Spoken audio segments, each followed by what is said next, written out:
Chers consoeurs, chers confrères, comme vous l'avez constaté, le secteur privé fort et un climat des affaires favorable sont gages de développement économique. Les défis sont nombreux, les attaques sont nombreuses quant à la place du notaire. Aussi, avant de vous donner la parole pour recueillir vos différentes observations et vos expériences respectives, je vais tout de suite passer le micro au professeur Bencheneb, professeur émérite de l'Université de Bourgogne et ancien recteur des universités, afin qu'il nous parle de la place du notaire dans la création des entreprises et son rôle dans l'amélioration du climat des affaires. Professeur. Merci Madame la Présidente. Mesdames, Messieurs, je voudrais d'abord vous dire que je suis heureux de participer à votre rencontre, malgré un planning de fin d'année qui est assez chargé, qui me conduit cette semaine, par exemple, à essuyer deux déplacements. Mais du moins, cela me vaut-il le plaisir d'être aussi bien entouré, et sur ma droite et sur ma gauche cet après-midi. Cette rencontre, votre congrès, me permet aussi de me trouver pour la deuxième fois cette année à Oran. Elle me permet également de retrouver des amis notaires, en particulier algériens, mais pas seulement, car je ne suis pas sectaire. Elle me permet même de retrouver parmi des notaires d'anciens étudiants, et puis elle me permet également d'avoir eu le plaisir de revoir le président Senghor, l'autre président. La contrepartie de ces multiples plaisirs. La contrepartie de ces multiples plaisirs réside dans une présentation que je dois vous faire je cite, « rôle du notaire dans la création d'entreprises dans le cadre de l'amélioration du climat des affaires et des investissements ». Je cite la lettre de commande de Maître Agal, le président de la Chambre nationale des notaires algériens, qu'évidemment je ne vais pas resaluer cet après-midi. Cette commande qu'il m'a faite, elle intervient plus particulièrement en Algérie dans le contexte particulier de la réduction drastique des ressources tirées de l'exploitation des hydrocarbures. C'est ainsi que le Conseil des ministres a adopté cette année un avant-projet de loi de modification du Code de commerce algérien. Mais il faut bien dire que ce projet de modification ne concerne que le droit des sociétés à responsabilité limitée, au motif qu'il s'agit de la forme de société à laquelle les opérateurs économiques ont le plus souvent recours en Algérie, 85%, nous dit-on. Et ceci alors même que l'on peut très légitimement s'interroger sur les raisons pour lesquelles les autres formes de société ont été délaissées de façon à en tirer toutes les conséquences si possible. C'est ainsi également, toujours à la des faveurs de la crise du baril de pétrole, qu'a été adopté en octobre 2015 un avant-projet de loi visant à réformer à nouveau le cadre juridique applicable aux investissements pour, je cite l'exposé des motifs de ce projet de loi, faciliter l'entrée des flux utiles de capitaux. Fin de citation. La commande qui m'a été faite en votre nom par Maître Agal présuppose que le notaire doit être ici considéré comme un agent économique qui participe à la naissance et à l'activité des entreprises. Et ce faisant, force est de constater que le notaire n'est pas seulement un agent économique au motif qu'il perçoit pour le compte du Trésor public des taxes et des impôts. Non. Le notaire est alors convoqué comme acteur du développement économique grâce à sa participation active, si j'ose dire, à la création des entreprises et au concours qu'il peut, on y a fait allusion il y a quelques instants, au concours qu'il peut donner à ces entreprises dans le cadre de leur vie sociale. Cette fonction économique du notaire peut d'ailleurs se concevoir de deux façons. Perception collective de la fonction économique et perception individuelle. Envisagée comme une collectivité, la collectivité des notaires, eh bien, on peut dire que les notaires dispose toujours d'une organisation, la Chambre nationale des notaires en Algérie, organisation qui incontestablement peut participer en tant que telle à l'amélioration du climat des affaires, en étant auprès des autorités nationales, et non pas seulement, comme on pourrait le penser au premier regard, auprès du ministre de la Justice ou auprès du ministère de la Justice, en étant auprès des autorités nationales une force de proposition, tant il est vrai que l'activité des notaires, l'activité de l'ensemble des notaires, permet de débusquer un certain nombre d'entraves, un certain nombre de retards inconsidérés, des pratiques administratives volatiles, pour ne pas parler vulgairement, pratiques administratives qui, en tout cas, vont freiner le mouvement de création des entreprises, voire décourager les entrepreneurs potentiels, et tout ceci contribuant à remettre en cause ou à contrarier la pérennité des entreprises, la pérennité juridique des entreprises, et donc la pérennité économique des entreprises. Je prends un exemple simple que j'évoquais ce matin avec l'une de vos consoeurs. L'encaissement par une société, et a fortiori par un particulier, d'un chèque émis par un notaire, par le débit de son compte professionnel, donc tenu par le Trésor public, cet encaissement doit-il être assimilé par le circuit bancaire, par l'organisation ou la désorganisation bancaire, au chèque d'un particulier dans le cadre de la lutte contre le blanchiment d'argent? Je trouve que c'est faire injure aux notaires, faire injure au Trésor public et faire même injure au métier de banquier que d'avoir une pareille exigence. Autre exemple tiré pour le coup du droit des sociétés à responsabilité limitée. Si l'on raisonne en termes de transmission des entreprises, est-ce qu'il est de bonne politique de subordonner la cession des parts sociales, non pas entre associés mais à des tiers, à un accord des associés représentant les 3/4 du capital social? C'est l'exigence qu'on trouvait dans le Code de commerce français, mais qui a été non subtilement repris dans le Code de commerce algérien. Ou bien faut-il que les conditions de cette cession à des tiers soient réglées par les seules stipulations statutaires, c'est-à-dire par l'accord des parties? Au-delà de ces deux exemples, dès lors que le droit des sociétés a été élaboré avant même que la Constitution de 1996 ne consacre le principe de la liberté d'entreprendre, ce droit des sociétés ne mérite-t-il pas une refonte d'ensemble qui soit fondée sur le principe constitutionnel et qui libère de telle sorte les énergies notariales comme les énergies des entrepreneurs? Autrement dit, faire d'une organisation notariale un agent du développement de la vie économique implique bien entendu une circulation de l'information émanant de l'ensemble des notaires répartis sur le territoire national, circulation de cette information au sein de cette organisation, donc de la Chambre nationale des notaires pour l'Algérie, sur l'ensemble des problèmes qui sont vécus à l'occasion de la création d'entreprises, mais aussi pendant l'existence de ces mêmes entreprises. Cela implique également un traitement de cette information de masse par un groupe de travail qui est chargé d'élaborer des propositions constructives, mais aussi l'établissement d'un lien durable pas au sens climatologique, encore que, mais d'un lien inscrit dans la durée, si vous préférez, entre les différentes autorités gouvernementales et l'organisation notariale, lien durable qui soit fondé sur l'écoute réciproque, ce qui est une façon de dire que le notaire peut occuper une place centrale dans le jeu de l'amélioration du climat des affaires. De cette manière, en utilisant cette méthode en quelque sorte, un certain nombre de préoccupations qui transparaissent des rapports Doing Business de la Banque mondiale pourraient être pris en considération.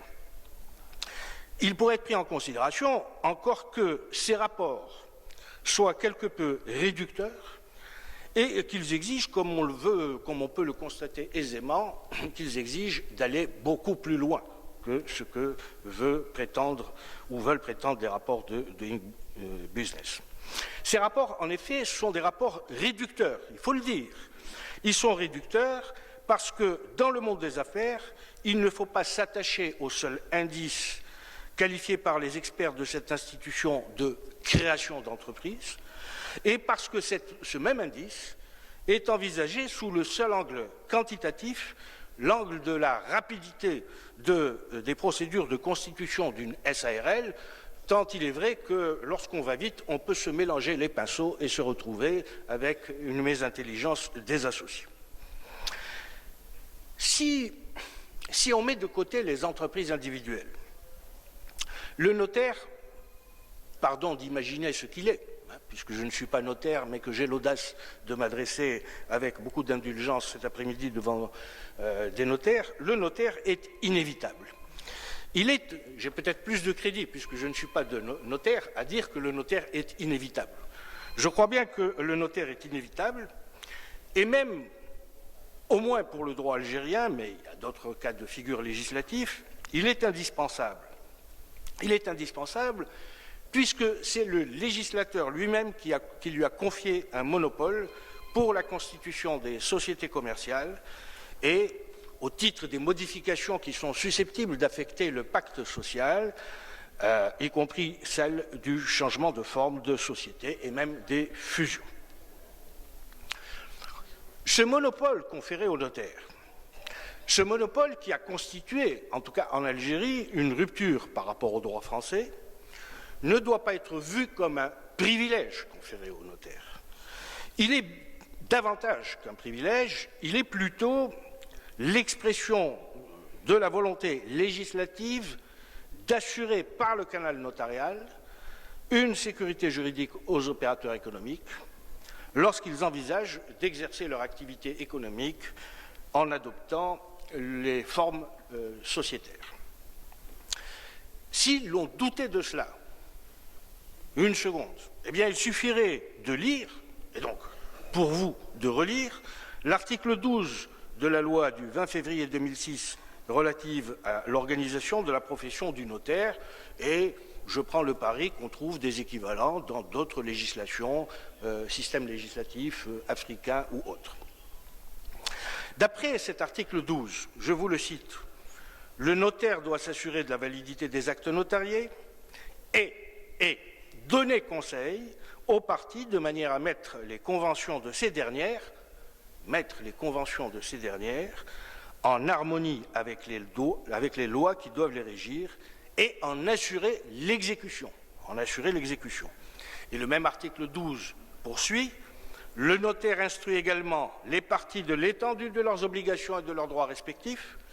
Il leur explique tous les effets et engagements auxquels elles se soumettent et leur indique les précautions et moyens que la loi exige ou fournit pour garantir l'exécution de leur volonté. Fin de citation. Le caractère impératif de ce texte ne peut pas souffrir de discussion. Il ne s'agit pas ici de prescrire, comme ça a été le cas dans le droit français, un quelconque devoir d'ordre moral, mais d'imposer aux notaires des obligations déterminées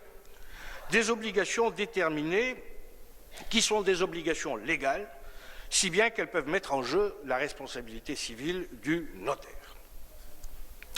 La contrepartie de la qualité d'officier public qui est conférée au notaire réside donc dans des obligations qui sont de nature à permettre au notaire, d'une part, de prévenir les litiges entre parties contractantes, donc entre associés dans le contexte des entreprises, compte tenu, le cas échéant, de la complexité du droit, mais aussi compte tenu du fait que les tiers qui pourraient être victimes d'une nullité imprévue à la suite de transactions conclues avec la société.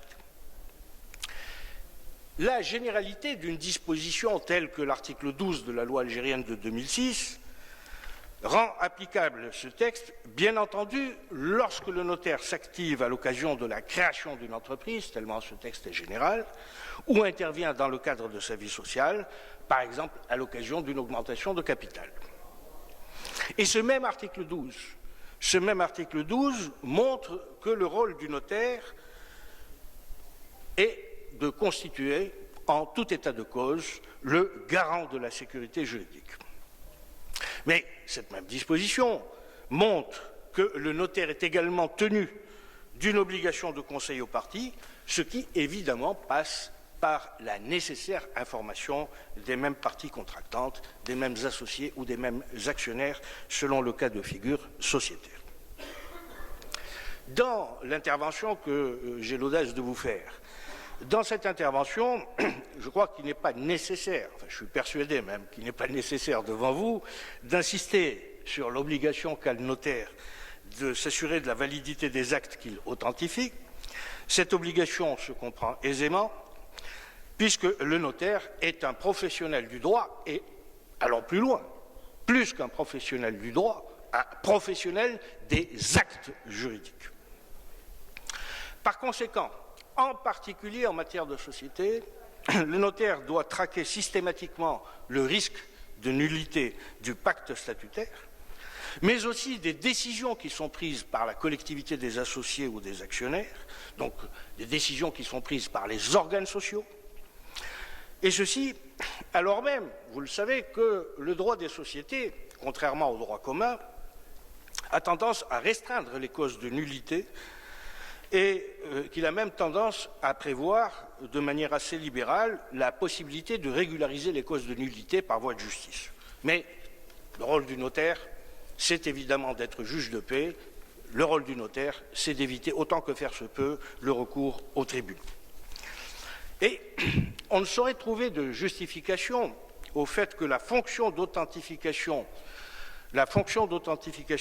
des actes juridiques puisse expliquer l'ignorance ou la méconnaissance, c'est pas la même chose, l'ignorance ou la méconnaissance du règle de droit par un notaire, en sorte que le notaire, dans sa fonction économique autant que dans sa fonction juridique, doit être en état d'alerte permanente sur l'évolution du droit, y compris avec le concours de son organisation professionnelle.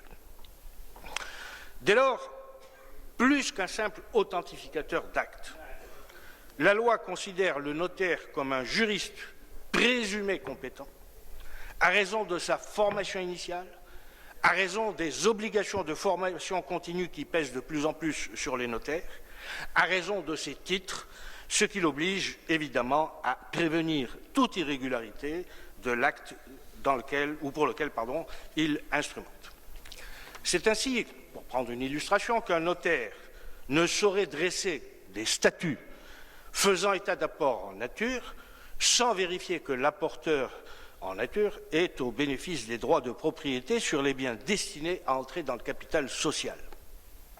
Pas plus, autre exemple, que le notaire ne devrait donner suite à une décision d'augmentation du capital social sans avoir vérifié l'existence et la régularité des pouvoirs utilisés lors de l'Assemblée générale.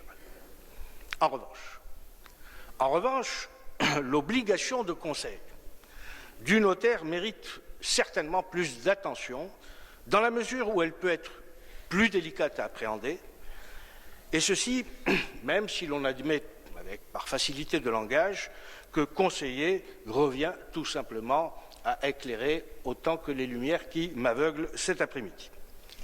En effet, la construction de l'article 12 de la loi algérienne invite à considérer qu'il existe finalement deux types d'obligations de conseil. Le premier est celui qui s'attache à la validité de l'acte. Il faut que le notaire, bien entendu, conseille la conclusion d'un acte qui soit valide, et donc la constitution d'une société qui soit valide. Et le second, qui est inscrit dans le second alinéa de l'article 12 de la loi, il invite à se prononcer sur les bénéficiaires de l'obligation, donc les créanciers finalement, les créanciers de l'obligation de conseil, autant que sur le contenu de cette obligation de conseil. Vous aurez compris que le notaire est ici le débiteur de l'obligation de conseil. Un mot d'abord des bénéficiaires de l'obligation de conseil, pour dissiper tout équivoque compte tenu de la façon dont la loi est construite et compte tenu par ailleurs de jurisprudence que l'on peut trouver de ci, de là dans d'autres pays. À partir du même article 12 de la loi de 2006, le Conseil s'adresse aux parties à l'acte qu'il authentifie. En d'autres termes, il ne faut pas distinguer entre le client habituel du notaire et le client occasionnel du notaire. De la même façon qu'il ne faut pas discriminer entre client du notaire et non-client du notaire lorsqu'il s'agit de la constitution d'une société. Les parties qui sont visées par cet article 12, les parties qui sont visées par la loi, montrent que le Conseil doit être impartial puisqu'il n'a pas pour seul destinataire le client ou le présumé client de l'étude.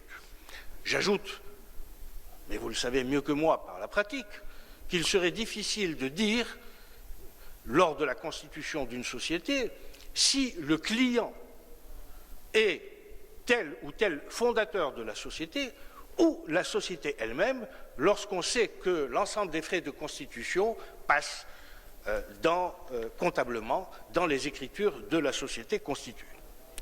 De tout ceci, il faut donc en déduire en matière de société que le conseil du notaire est dû à l'ensemble des fondateurs de la société et plus précisément à l'ensemble des personnes qui contribuent à la formation du capital social initial.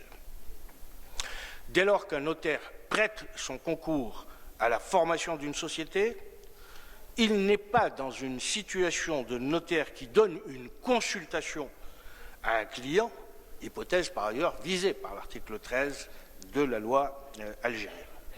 Il n'est pas le conseil d'une personne, il est le conseil de toutes celles, physiques ou morales, qui interviennent à la conclusion du contrat de société. Et en pratique, le mieux est que le notaire participe à l'Assemblée générale constitutive ou même modificative et que sa présence soit actée, tant il est vrai que l'obligation de conseil se rattache en premier lieu à la rédaction des actes authentiques.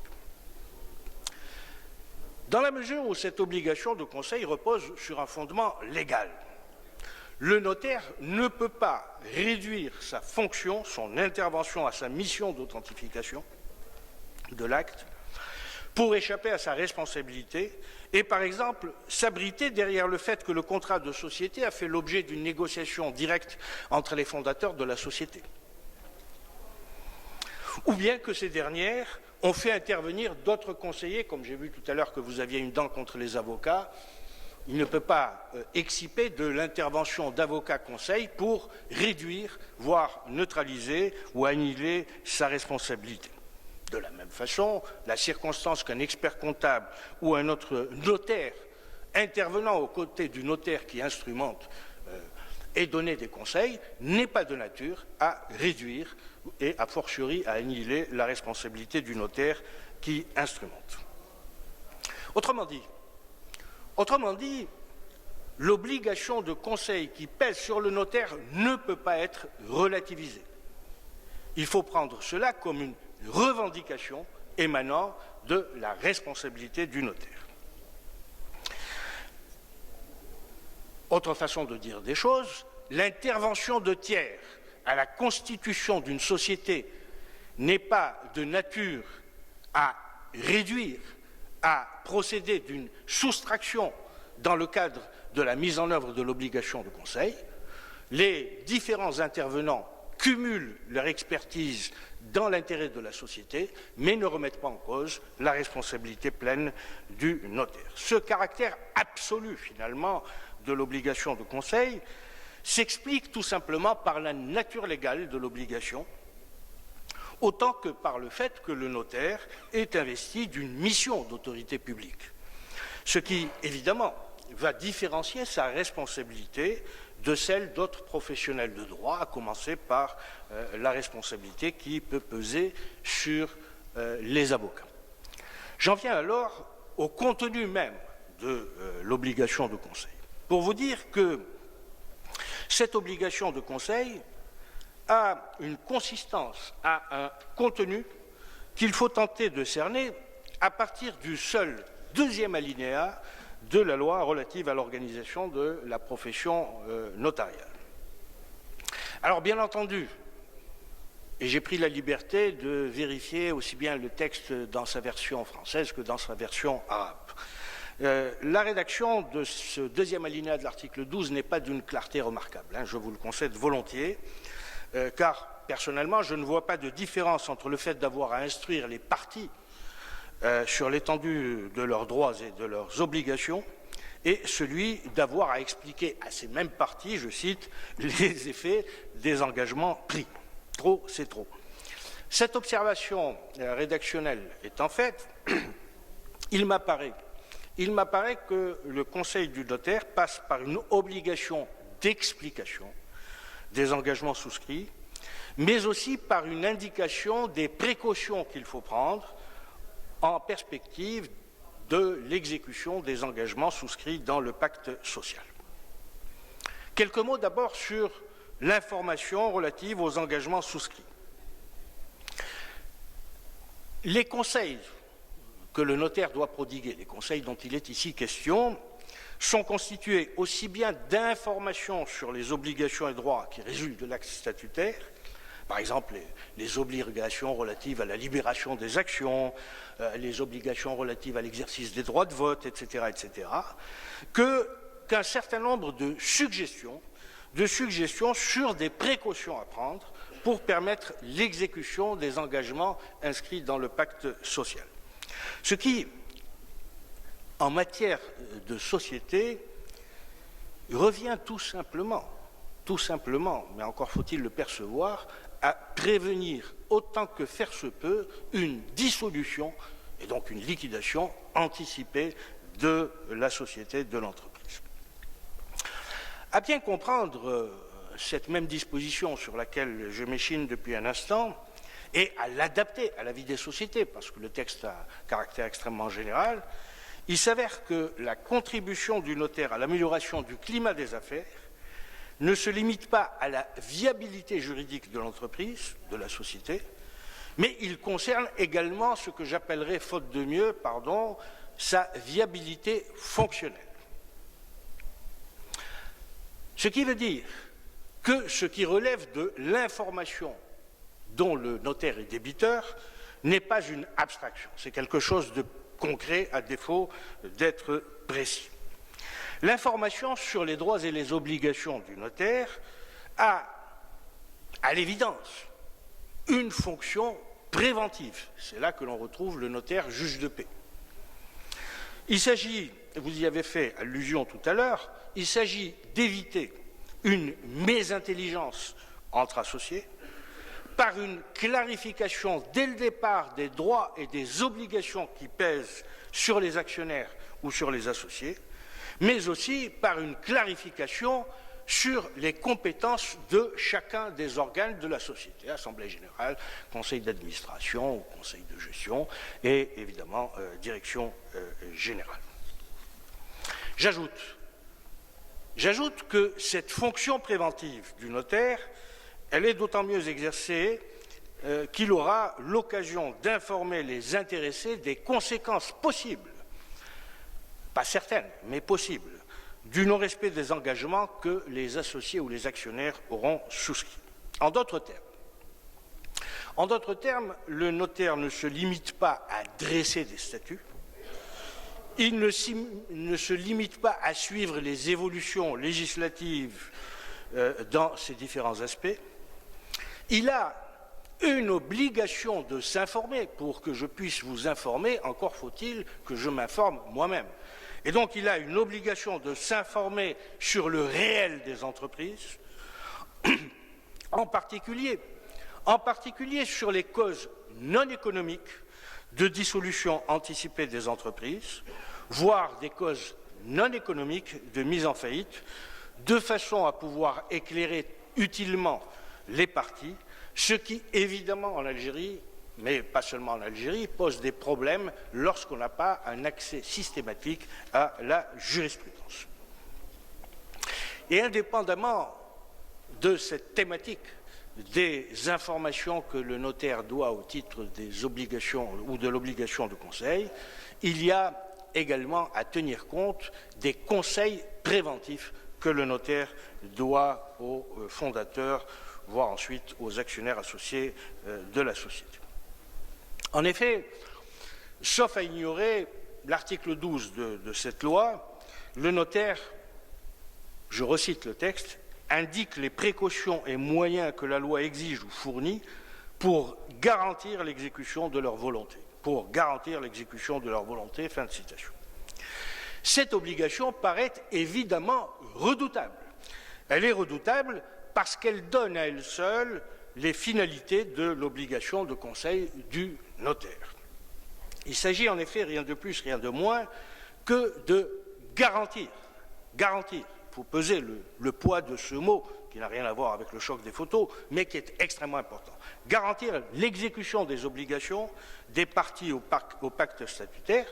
Autrement dit, il s'agit d'empêcher, pour des raisons juridiques, pas pour des raisons économiques, pour des raisons juridiques, la remise en cause de la durée de vie prévue pour la société, ou pour le dire autrement, pour le dire positivement, de faire en sorte que les statuts soient dotés d'une efficacité certaine. Ne pas confondre la légalité et l'efficacité juridique. Et la garantie de cette exécution. La garantie de cette exécution va reposer sur la sollicitation des instruments légaux mis à disposition du notaire, soit que ces instruments aient un caractère impératif, soit qu'ils soient simplement admis, on est dans le droit supplétif, par la loi pour des raisons tenant à leur utilité sociale, tenant à leur utilité économique, à supposer qu'on puisse dissocier le social de l'économique ou l'économique du social. Pour un notaire, satisfaire à l'obligation de conseil ne revient donc pas seulement à donner un avis de droit sur un sujet considéré, mais à attirer l'attention des parties sur les risques juridiques qui sont encourus par ces mêmes parties. Si bien qu'on se trouve en présence d'une condamnation ferme, je souhaite vous le dire très nettement, d'une condamnation ferme, vous y avez fait également allusion tout à l'heure autrement, de la pratique des statuts standardisés, on est en présence d'une condamnation ferme de ce que l'on appelle le copier-coller, pourtant devenu extrêmement fréquent avec l'informatisation des études notariales, notamment en matière de statut des sociétés.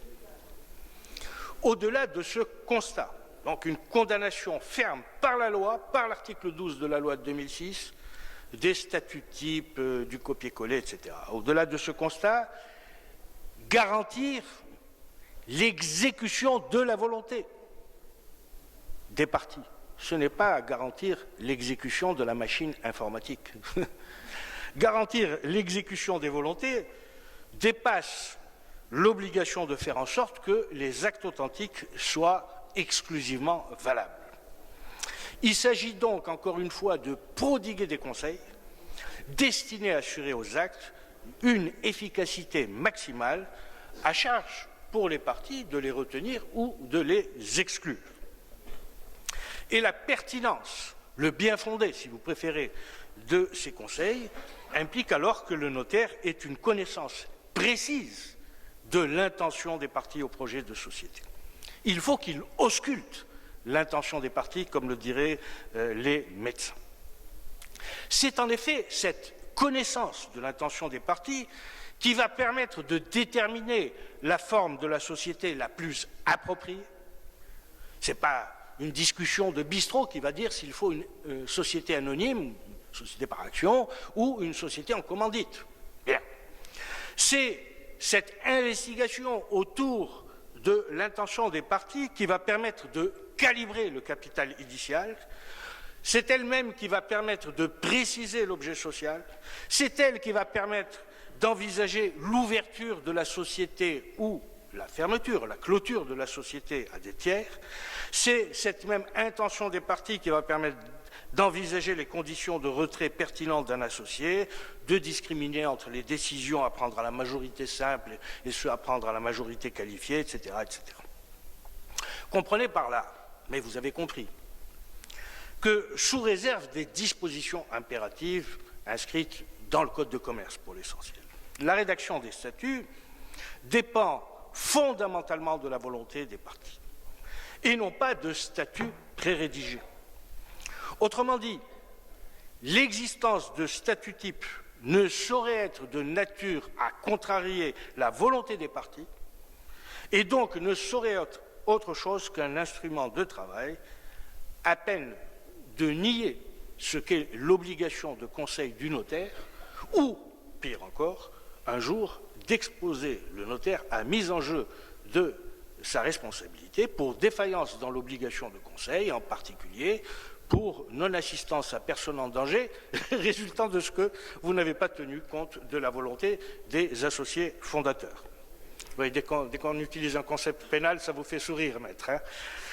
Satisfaire à cette obligation de conseil revient à éclairer les parties sur les risques de chacune des stipulations du projet de statut, de façon à les mettre en situation de décider du contenu de leur accord, de façon à les mettre en situation de décider du contenu des statuts types, sous réserve, bien entendu, du droit impératif. Conseiller, ce n'est pas imposer. Mais si l'obligation de conseil est consacrée par la loi, alors il est incontestable que le notaire doit non seulement satisfaire à cette obligation, mais aussi se ménager la preuve qu'il a satisfait à son obligation.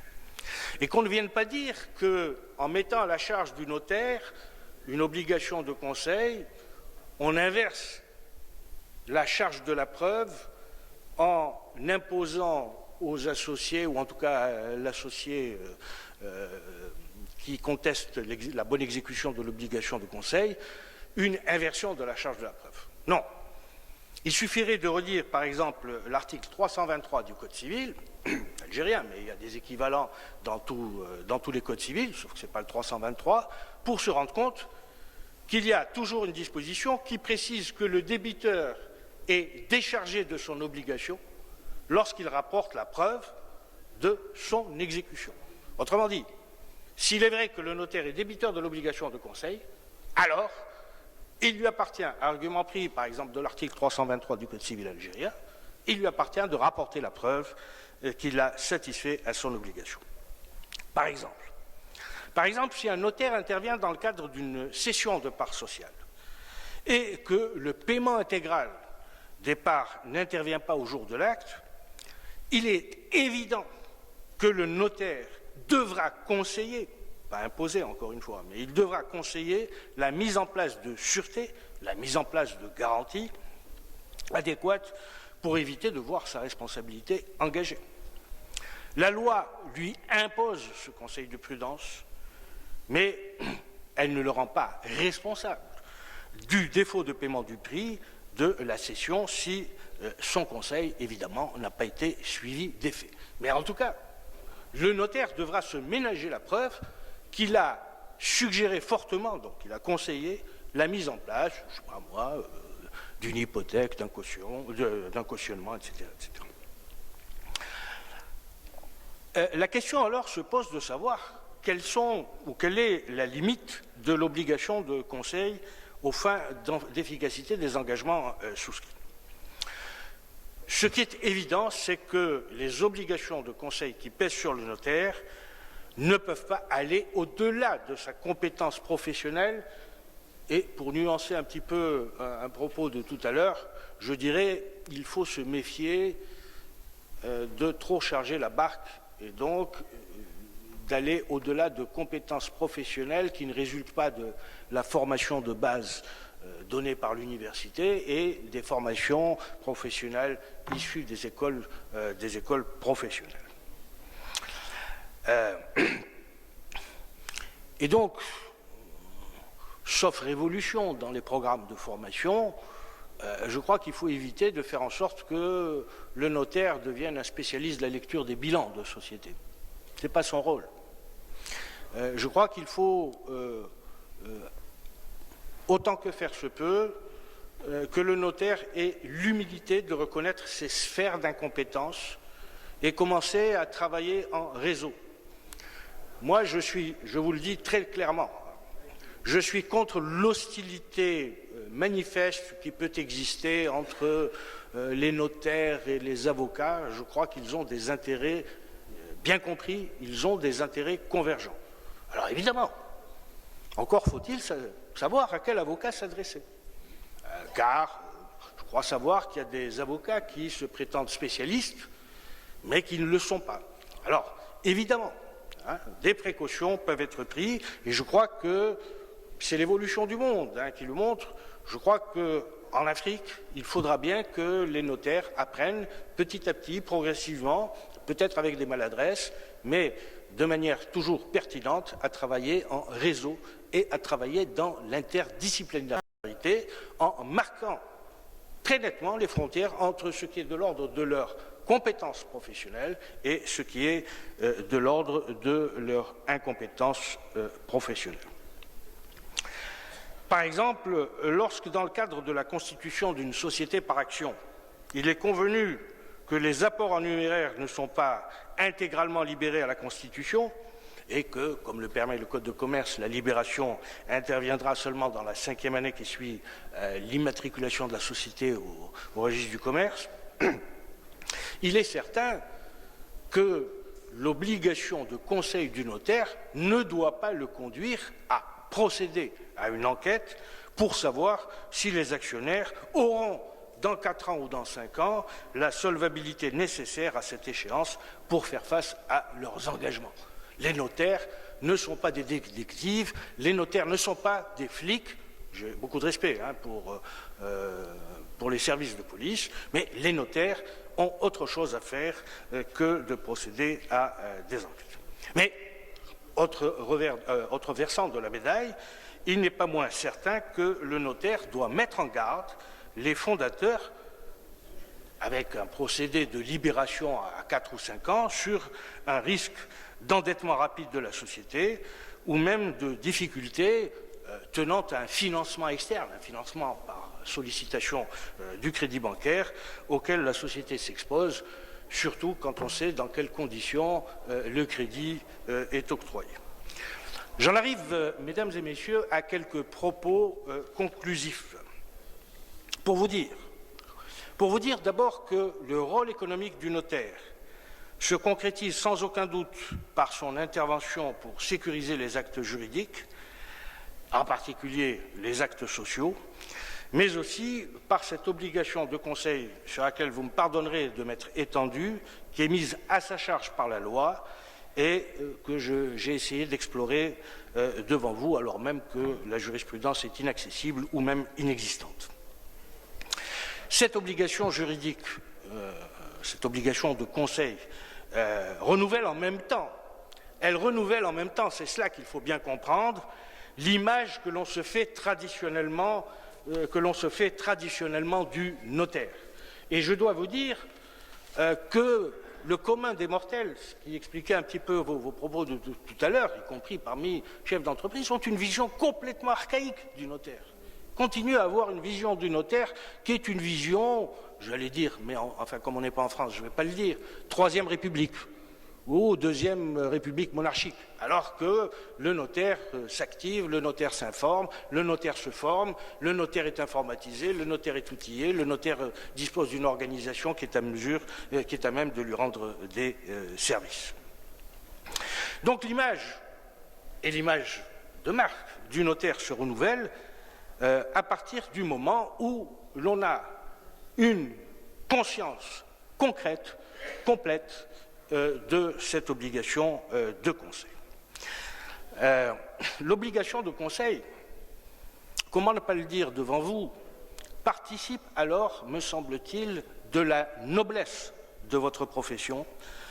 Elle en fait encore une fonction plus utile dans le jeu des sociétés, enfin le jeu de la société au sens sociologique du terme, on est passé de droit des sociétés aux sociétés au sens sociologique, si bien que cette fonction de conseil a toujours de possibles répercussions économiques positives. Il reste, et c'est ma deuxième conclusion, que cette obligation a des répercussions sur l'organisation de la profession autant que sur l'organisation des notaires eux-mêmes dans leurs études, et plus encore sur les méthodes de travail des notaires. Si les méthodes de travail des notaires ne sont pas appropriées, si elles ne sont pas adaptées aux exigences légales, l'un des risques encourus par les notaires est tout simplement, si j'ose dire, celui, à terme, de la mise en jeu de la responsabilité civile. Une responsabilité civile, j'insiste, qui a un fondement légal, qui est d'essence légale, et donc une responsabilité qui, contrairement à la responsabilité d'autres professionnels du droit, comme ceux que vous aimez, madame, c'est-à-dire les avocats, ne permet pas de limiter, ne permet pas le jeu de clauses limitatives de responsabilité, pas plus qu'elle ne conduit à la réparation du seul dommage prévisible. Pardon, Madame la Présidente, d'avoir été trop long, et merci beaucoup pour votre écoute. Nous avons hâte de vous entendre.